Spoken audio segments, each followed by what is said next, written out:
Donald Trump has spoken for the first time about what appears to be the second attempt on his life in as many months. Speaking in a social media live stream, the former president described hearing shots ringing out as the Secret Service opened fire on the suspected gunman. The suspect, Ryan Routh, has appeared at a Florida courthouse. He was detained after agents spotted an assault rifle in bushes a few hundred yards from Mr. Trump, who was unharmed. They say he didn't fire any shots and didn't have a clear line of sight to the former president. The White House said President Biden had also spoken to Mr. Trump on the phone, where the two men had what was called a cordial conversation.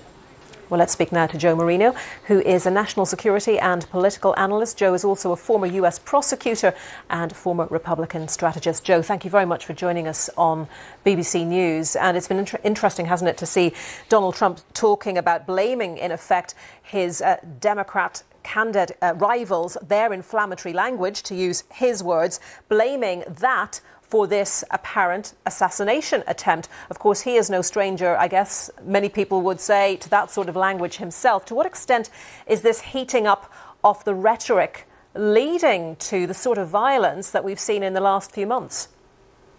Good morning, Anita. This is the most divisive election season I've seen in my adult life. And to the degree of this level of violence, the vitriol is really upsetting. And while Donald Trump is certainly no stranger to saying very controversial things, I do think that in this case, the rhetoric coming from the left against him is really over the top.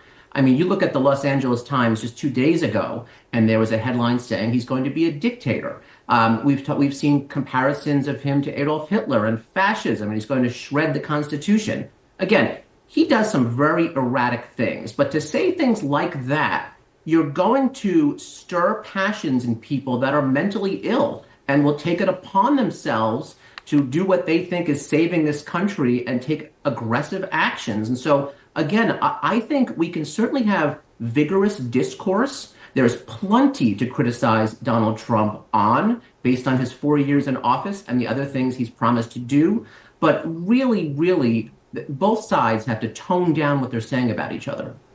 And I know this is something you've spoken about. You combine what you've just been talking about with lots of guns in private possession, and you get a situation like we've seen with the attempted assassination in Florida, apparently, and the attempted assassination in Pennsylvania.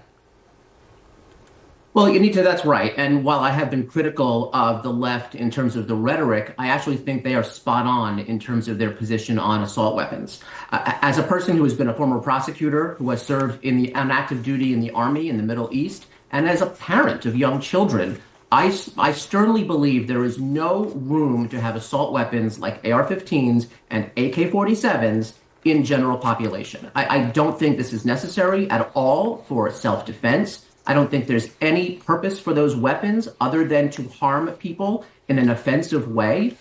We have had an assault weapons ban in this country from 1994. It expired in 2004. And the types of weapons we have seen used in school shootings and in the shooting of Donald Trump in Butler, Pennsylvania, and the potential shooting of Donald Trump in Florida 2 days ago, all would have been banned. They would have been prohibited by that assault weapons ban. Now, again, that's not to say... Very briefly, Joe, how strong are the foundations of US democracy, do you think, to withstand acts of political violence and the sort of rhetoric that you've been mentioning?